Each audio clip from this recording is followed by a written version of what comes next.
Dear class 9th student, उम्मीद है आप खैरियत से होंगे। क्लास 9th पीटीपी की न्यू बुक है जो फिज़िक्स की चैप्टर नंबर 2 का आज हमारा लास्ट लेक्चर है। लास्ट लेक्चर में हम area under speed time graph यहाँ से स्टार्ट करेंगे। इससे पहले प्रीवियस जितने भी टॉपिक्स हैं उनको हम अपने प्रीवियस लेक्चर में कवर कर चुके हैं। उन सब का लिंक डिस्क्रिप्शन में मौजूद है। क्लास 9th फिज़िक्स की प्लेलिस्ट में भी तमाम जो टॉपिक हैं वो एक तरतीब के साथ अवेलेबल हैं। डियर क्लास 9th स्टूडेंट, जैसा कि आप जानते हैं कि आपकी तमाम बुक्स जो हैं इस साल 2025 से ऑनवर्ड चेंज कर दी गई हैं। तो जितनी भी न्यू बुक्स हैं उनकी वीडियोज़ का सिलसिला मैंने अपने चैनल लर्निंग जोन के ऊपर शुरू कर दिया हुआ है। SLO नंबर है 2.11 area under speed time graph. अब ये क्या होता है, ये देखें स्पीड टाइम ग्राफ हमने पहले पढ़ा है। ये एक ग्राफ बन रहा है ऐसे ऑब्जेक्ट का जिसकी स्पीड जो है वो बिल्कुल नहीं है, ज़ीरो है, अपनी जगह पे खड़ा हुआ है। तो ये यहाँ से लेके यहाँ तक एक जो ये है ये डिस्टेंस बन रहा है, इसको जो है वो हमने मेजर करना है। इस तरह ये ग्राफ आपको ऊपर एक कांस्टेंट स्पीड में कोई भी बॉडी मूव कर रही है उसका ग्राफ बना था। तो ग्राफ के नीचे, इस लाइन के नीचे जो जगह होती है, ये जगह जो है वो डिस्टेंस कहलाती है। टोटल डिस्टेंस कितना इसने कवर किया किसी बॉडी ने, वो हमने फाइंड करना है। Area under speed time graph. तो the distance move an object can also be determined by using its speed time graph. For example in figure 2.3 नहीं, आगे जो फिगर है 2.3 और 2.4 उसमें ये सारा एक्सप्लेन किया गया है। वो अगले पेज पे हम देख लेते हैं। ये देखें, ये आपके पास फिगर 2.3 और 2.4 ये है। इस फिगर में ये जो ग्राफ दिया गया आपको उस बॉडी का है। ये देखें टाइम तो ऐसे बढ़ रहा है लेकिन जो गाड़ी की स्पीड है वो बिल्कुल उसी जगह पे है, ज़ीरो है, अपनी जगह पे गाड़ी जो है वो खड़ी है। तो गाड़ी बिल्कुल मूव नहीं कर रही। तो अब यहाँ से लेके यहाँ तक और फिर यहाँ से लेके यहाँ तक, और ये आपके पास एक रेक्टेंगल बन रही है। ठीक है, रेक्टेंगल आप जानते हैं जिसकी अपोजिट साइड आपस में बराबर होती है और अंदर एंगल 90 होता है। This distance can also B find by calculating the area under speed time graph. यानी इसका जो एरिया है, हम देखना चाहें कितना फासला है इस बॉडी ने मूव किया है, तो हम जो है वो स्पीड टाइम ग्राफ के ज़रिए फाइंड कर सकते हैं। The area under the graph for time interval t is area of rectangular of side t and v. यानी कि ये आपके पास टाइम है, टाइम जिस तरह मूव कर रहा है, जो भी इधर मेजरमेंट दी जाएगी और जो ये वाली जो मेजरमेंट है वेलोसिटी की, उसको हम लेंगे।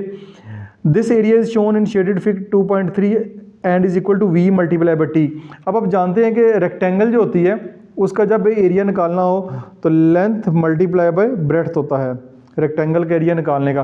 तो ये इसकी लेंथ हो जाएगी, ये इसकी ब्रेड्थ हो जाएगी। वी मल्टीप्लाई बाई टी करेंगे तो हमारे पास ये सारी की सारी जो जगह है इसका एरिया हमारे पास आ जाएगा। This area under speed time graph up to the time axis is numerically equal to the distance covered by an object in a time t. यानी कि बता रहा है कि ये जो एरिया है वो वही होगा जो टी टाइम में किसी भी ऑब्जेक्ट में फासला तय किया, वही हमारे पास उसका एरिया आएगा। तो ये एक तरह का ग्राफ है जिसमें बॉडी जो मूव नहीं कर रही। अब फिगर 2.24 में आते हैं। ये जो है ये गाड़ी इस तरह कांस्टेंट स्पीड में मूव कर रही है, बिल्कुल स्ट्रेट लाइन में। तो ये गाड़ी की स्पीड जो कांस्टेंट है, तो ये इस तरह टाइम जो है वो चल रहा है। ठीक है, ये आपके पास एक राइट एंगल ट्राइंगल बन रही है। अब जो है एक राइट एंगल ट्राइंगल बन रही है, तो राइट एंगल ट्राइंगल का फार्मूला हम अप्लाई कर लेंगे। जैसे कि यहाँ पे देखें, now consider another example shown in figure 2.24। Here are the speed of than object increase uniformly. इसकी जो स्पीड है यूनिफॉर्मली इंक्रीज हो रही है, एक हिसाब से जो है वो गिज हो रही है। हर सेकंड में स्पीड में लगातार इजाफा हो रहा है। From 0 to v in time t, 0 speed थी, इतनी स्पीड बढ़ गई v इन टाइम t, जो भी टाइम दिया जाएगा इधर। The average speed is given by, इसकी एवरेज स्पीड निकालनी हो, वेलोसिटी निकालनी हो, 0 multiply by v, 0 multiply by ये वाला 0 प्लस v जितना उसने फासला तय किया डिवाइड बाई 2 निकालेंगे, 1/2 v आपके पास इसकी एवरेज स्पीड आ जाएगी। अब देखें डिस्टेंस कवर्ड यानी कितना फासला तय किया, average speed multiply by time, ये हमारे पास आएगा average speed multiply by time. अब एवरेज स्पीड क्या है, 1/2 v, ये हमारे पास एवरेज स्पीड है, मल्टीप्लाई बाय टाइम करेंगे आ जाएगा। अदरवाइज देखें कि आपकी एक राइट एंगल ट्राइंगल बन रही है। राइट एंगल ट्राइंगल का एरिया निकालने का फार्मूला होता है 1/2 बेस मल्टीप्लाई बाय हाइट। तो 1/2 बेस मल्टीप्लाई बाय हाइट, ये इसकी हाइट है v और ये इसकी बेस है, v multiply by 2 multiply by 1/2, ये भी फार्मूला आप लगा सकते हैं। If you calculate the area under speed time graph it is equal to the area of right angle triangle, यानी राइट एंगल ट्राइंगल का जो भी एरिया होगा वो हमारे पास इस स्पीड टाइम ग्राफ का एरिया आ जाएगा। तो एरिया ऑफ ट्राइंगल होता है 1/2 परपेंडिकुलर मल्टीप्लाई बाय बेस या हाइट मल्टीप्लाई बाय बेस। तो perpendicular multiply base v multiply by t हो जाएगा, 1/2 v मल्टीप्लाई बाय t। ये वाले फार्मूले आपने याद करने हैं, तो ये फार्मूले जो है नेक्स्ट टाइम जब न्यूमेरिकल सॉल्व करेंगे उसमें ये काम आएंगे।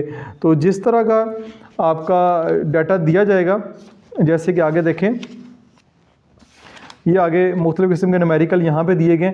जिस तरह का आपको ये डायग्राम दी जाएगी, जिस तरह की डायग्राम होगी उसी हिसाब से फिर जो है वो हम उनका जो है वो एरिया फाइंड करेंगे कि कौन से ऑब्जेक्ट ने कितने टाइम में कितना फासला तय किया।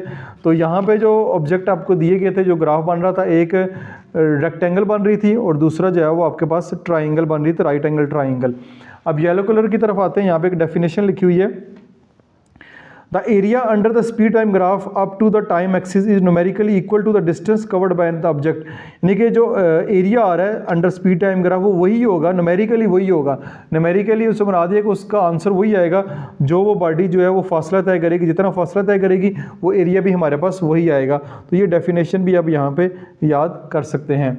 उसके बाद मिनी एक्सरसाइज आपको दी गई है, यहाँ पे ये टाइम है, ये डिस्टेंस है, 3 साइकिलिस्ट दिए गए हैं। एक साइकिलिस्ट ए है, ये बिल्कुल इस तरह कांस्टेंट स्पीड में जा रहा है। एक साइकिलिस्ट सी है, वो उसका ग्राफ ये है, और साइकिलिस्ट बी है, इसका ग्राफ जो है इस तरह बना हुआ है। ठीक है, ये 3 साइकिलिस्ट दिए गए हैं और नीचे आपको इनके कुछ क्वेश्चन 3 दिए गए हैं, उनको देखते हैं।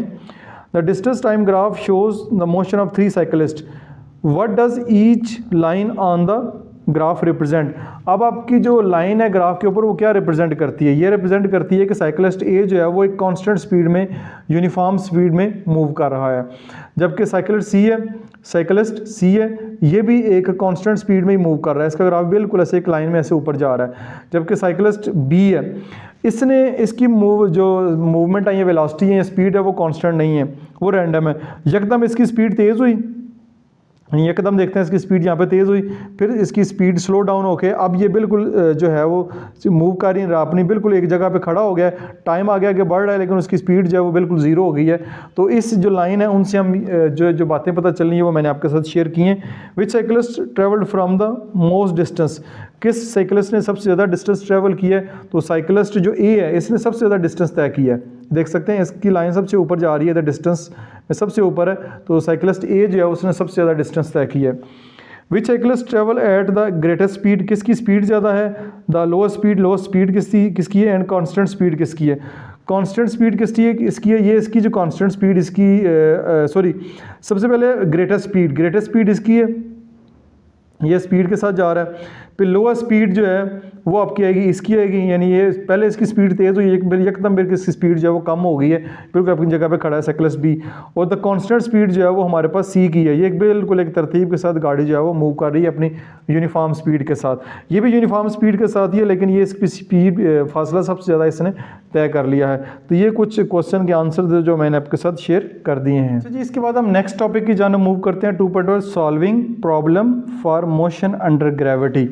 यहाँ पे 3 इक्वेशन ऑफ मोशन आपको दी गई हैं। ये जो लास्ट बुक थी इससे पिछले साल वाली, वो उस बुक में तो इन 3 इक्वेशन को प्रॉपर ड्राइव्ड करके भी दिया गया था, ये इक्वेशन कैसे फाइंड करते हैं। तो बहुत ही इंपॉर्टेंट ये 3 इक्वेशन थी। ये 3 इक्वेशन जो हैं वो आगे चल के काफ़ी सारे न्यूमेरिकल इनसे सॉल्व होते हैं, अभी भी बहुत ज़्यादा इंपॉर्टेंट है, लेकिन इनकी डेरिवेशन यहाँ पे नहीं है। ये 3 इक्वेशन आपने अच्छी तरीके से याद करनी, ना सिर्फ इधर बल्कि मैथ के अंदर भी काफ़ी जगहों पे ये इक्वेशन आपको नज़र आएंगी। 3 equation of motion are used to solve problem of motion of bodies. If v i is initial velocity, v i initial velocity होती है, velocity of the body, v f is the final velocity होती है, t is the time taken, s is the distance covered by and a is acceleration. जो भी जहाँ पे variable use हुए हैं उन वेरिएबल का आपको इस्तेमाल बताया गया है। We f is equal to we I plus a t, s is equal to we I T plus 1/2 a t square, 2as is equal to we f square minus we i square. बहुत ही important equation है, बहुत ही important कह सकते हैं कि फार्मूलाएँ हैं जो आगे चल के न्यूमेरिकल इनके जरिए सॉल्व करेंगे। ये बता भी दी है, v i initial velocity, v f final velocity, a acceleration, t time, s जो है वो यहाँ पे डिस्टेंस है। अब देखें हर इक्वेशन में कुछ टर्म्स हैं, इसमें 1 2 3 4 टर्म है। तो जब भी आपको 4 टर्म हैं इसमें से 3 टर्म्स आपको दी होंगी, एक टर्म आपने फाइंड करनी है। इसमें 1 2 3 4 4 टर्म है इसमें, टी जो है 2 दफ़ा आ गया, इसमें 1 2 3, इसमें भी 4 टर्म ही है। तो आपको 3 टर्म्स कोई सी भी दी हों तो आप इनमें से चौथी जो टर्म है वो फाइंड कर सकते हैं। अब आगे चलते हैं अगले पेज के ऊपर। While applying these equation the following assumption are made. अगर आपने जब भी ये इक्वेशन अप्लाई करनी है तो कुछ अजम्पशन है जिनको आपने अच्छे तरीके से जो है वो ज़हन नशीन करना है। नंबर 1 है motion is always considered along a straight line. जब भी हम मोशन की बात कर रहे होंगे तो हरकत की बात कर रहे होंगे वो एक बिल्कुल स्ट्रेट लाइन में हरकत हो रही होगी। Only the magnitude of vector quantities are used, यानी जो भी वेक्टर क्वांटिटीज़ होंगी उनका सिर्फ जो मैग्नीट्यूड है वो हम लेंगे, मैग्नीट्यूड इसकी क्या यूनिट की बात नहीं करेंगे। Acceleration is assume to be uniform, जो भी एक्सेलरेशन जब भी एक ही बात आएगी एक्सेलरेशन की बात करेगी वो यूनिफॉर्म होगा। Number 4 the direction of initial velocity taken as positive, initial velocity जो है वो हमेशा पॉजिटिव होगी। Other quantities which are in the direction of initial velocity are taken as positive, और जो भी क्वांटिटीज़ जो है इनिशियल वेलोसिटी की तरफ होंगी, डायरेक्शन उस तरफ होगी, वो भी पॉजिटिव होंगी। तो quantities in the direction opposite to the initial velocity are taken as negative, जिन चीज़ों की जिन टर्म्स की जो डायरेक्शन है वो opposite to the initial velocity होगी वो हम नेगेटिव लेंगे। तो ये छोटा सा शॉर्ट क्वेश्चन भी आपके पास आ सकता है। While applying these equation the following assumption are made, ये आपको पता होना चाहिए। तो आगे चलते हैं। Free fall acceleration. Free fall acceleration से मुराद होता है कोई भी बॉडी जो है फ्रीली आप ऊपर से नीचे गिराते हैं, कोई भी ऊपर से नीचे गिराएंगे तो उसका एक्सेलरेशन क्या होगा। तो when a body is falling freely under the action of gravity of the earth, यानी जब भी किसी चीज़ को ऊपर से फेंकेंगे जो उसको ग्रेविटी की फोर्स, ज़मीन की फोर्स जो है उसको खींच रही होगी, the acceleration acting on it's is the gravitation acceleration. अब उसके ऊपर जो एक्सेलरेशन अप्लाई हो रहा है वो वाला एक्सेलरेशन नहीं है जो रूटीन में होता है, ये ग्रेविटेशनल एक्सेलरेशन होगा। इसको हम डोनेट करेंगे by g. The direction of gravitational acceleration is always downward, यानी ग्रेविटेशनल एक्सेलरेशन की जो डायरेक्शन होगी वो हमेशा नीचे की तरफ होगी और इसकी जो वैल्यू है 9.8 मीटर पर सेकंड होगी। बट फॉर कन्वीनियंस जब हम इसको न्यूमेरिकल के अंदर लेंगे तो हम इसको जी की वैल्यू 10 मीटर पर सेकंड ले लेंगे हमारी आसानी के लिए। इसको ज़रा कैलकुलेट करना थोड़ा मुश्किल है, 9.8 को और 10 मीटर पर सेकंड को कैलकुलेट करना बहुत आसान है। Since the free falling bodies move vertically downward, यानी कोई भी बॉडी जो ऊपर से नीचे फेंक रहे हैं डाउनवर्ड करेगी in straight line with the uniform acceleration g, उसमें जो एक्सेलरेशन होगा वो यूनिफॉर्म होगा। जैसे ही आपको नज़र आ रहा है अंडे फेंके जा रहा है, बल्कि एक ही अंडा है और पत्ते हैं। Light and heavier object when fall through vacuum move side by side, जब इस अंडे को, अंडा थोड़ा वजनी होता है, पत्ता थोड़ा हल्का होता है, तो इस अंडे को जो फेंका, इस पत्ते को फेंका, ये हल्का है ये भारी है, तो ये दोनों चाहे जो भी चीज़ जितनी भारी हो जितनी हल्की हो वो एक ही स्पीड से जो है वो मूव करेगी। ये अंडा 4 अंडे नहीं, एक ही अंडा है, एक अंडा जो जिस स्पीड से आ रहा है पत्ता भी जो है उसी स्पीड के साथ इसके साथ मूव कर रहा है। So the three equation of motion can be applied to the motion of such bodies. While applying equation of motion, the acceleration a is replaced by g. जहाँ जहाँ a की वैल्यू आएगी अब a की value को replace करेंगे g के साथ। Thus equation of motion और free falling bodies can be written. जब भी न्यूमेरिकल में free falling bodies की बात होगी तो हम जहाँ जहाँ g a हमारे पास वहाँ पे g हो जाएगा। जैसे यहाँ पे है vf is equal to vi plus ji t, s is equal to we I T plus 1/2 ji t square, 2gs is equal to we f square minus we i square. जहाँ जहाँ तीनों question में a है वहाँ पे हमने g लिख दिया है। It should be remembered that while using these equation the following points should be kept in mind. जब भी अपने इन इक्वेशन को इस्तेमाल करना है कुछ बातों का ख्याल रखना है। वो कौन सी बातें हैं? If a body is released from some height to fall freely, the initial velocity vi will be taken as 0. जब किसी बॉडी को ऊपर से नीचे फेंकेंगे फ्री फॉल तो उसकी जो इनिशियल वेलोसिटी होगी वो हमेशा 0 होगी। ठीक है, vi जो है वो अपने न्यूमेरिकल के अंदर 0 पुट करनी है। The gravitation acceleration g will be taken as positive, यानी इसमें जो ऊपर से चीज़ नीचे आ रही है तो g जो है वो हम पॉजिटिव लेंगे, will be taken as positive in the downward direction. All other quantities will also be taken as positive, दूसरी जितनी भी क्वांटिटीज़ हैं वैल्यूज़ हैं वो भी पॉजिटिव होंगी in the downward direction. Downward direction की जब बात करेंगे तो quantities in the direction opposite to the acceleration will be taken as negative, वो वाली क्वांटिटीज़ जिनकी डायरेक्शन अपोजिट है एक्सेलरेशन के वो नेगेटिव होंगी। ठीक हो गया। If a body is thrown vertically upward, किसी भी बॉडी को आप ऊपर की तरफ फेंकते हैं तो value of g will be negative, g की वैल्यू नेगेटिव होगी and final velocity will be 0 at the highest point. और जब भी हाईएस्ट पॉइंट की बात करेंगे किसी चीज़ को ऊपर फेंके, ऊपर जाके एक ख़ास जगह पे जाकर रुकती है, रुकने के बाद फिर वापस आती है, वहाँ पे उस रुकने वाला जो पॉइंट है वहाँ पे जो वी एफ है वो 0 होगी। ठीक हो गया। ये आपने कुछ बातें याद रखनी है फॉर योर इन्फॉर्मेशन।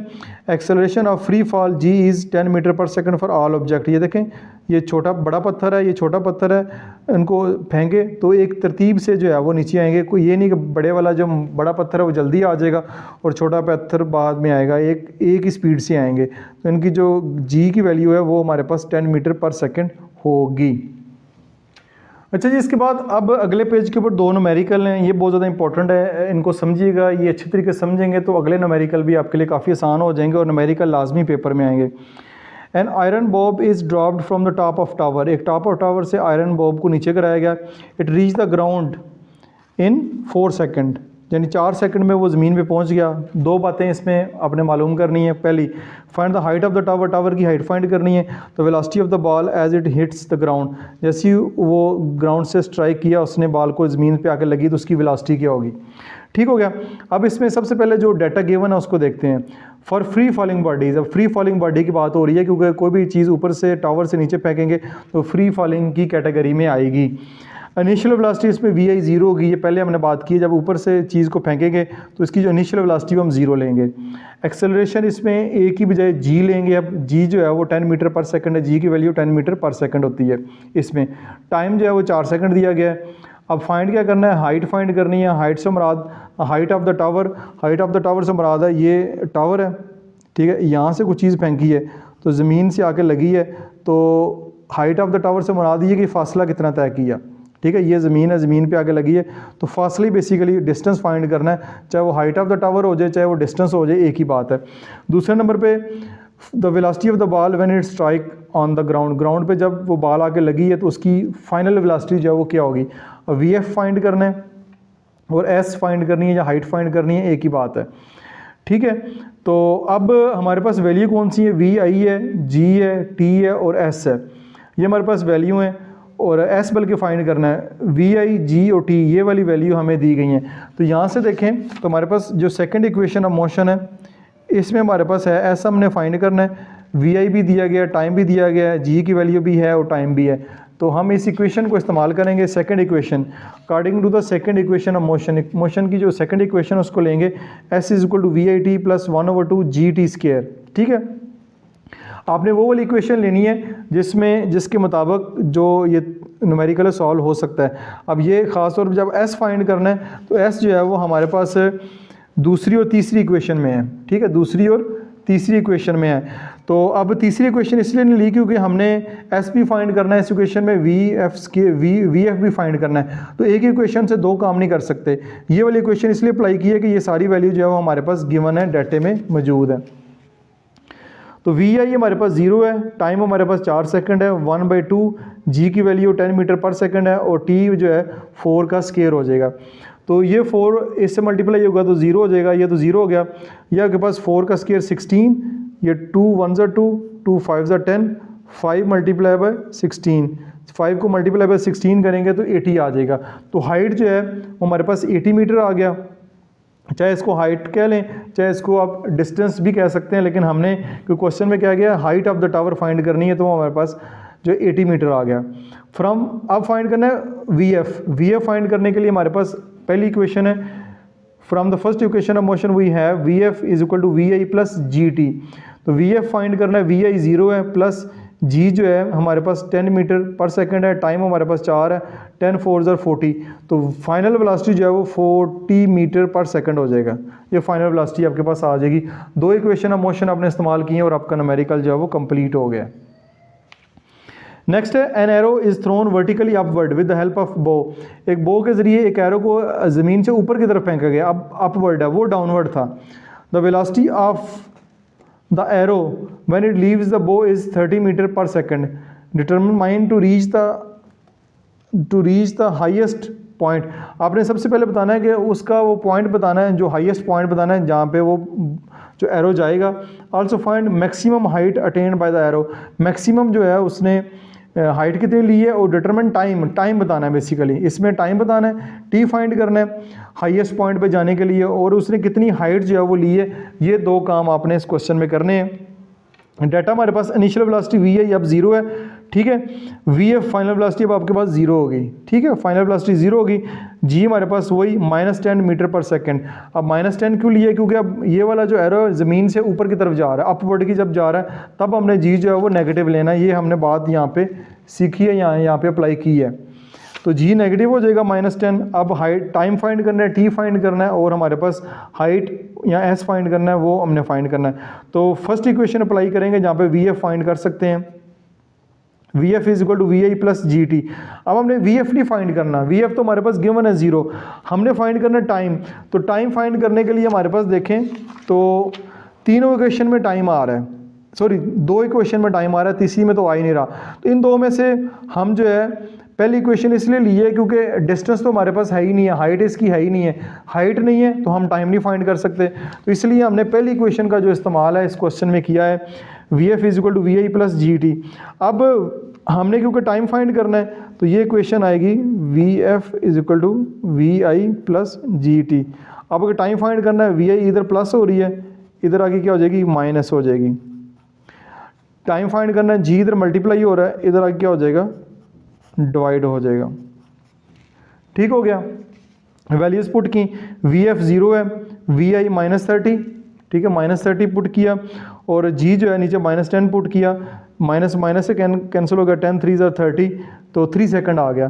तो आपके पास जो टाइम है उसका मैक्सिमम हाइट तक जाने के लिए जो टाइम हमारे पास आया है वो 3 सेकंड आया है, टाइम आ गया। अब हमने फाइंड करना है find the maximum height attend by the arrow, height उसकी फाइंड करनी है। हाइट फाइंड करने से मुराद ये कि हमने बेसिकली डिस्टेंस फाइंड करना है।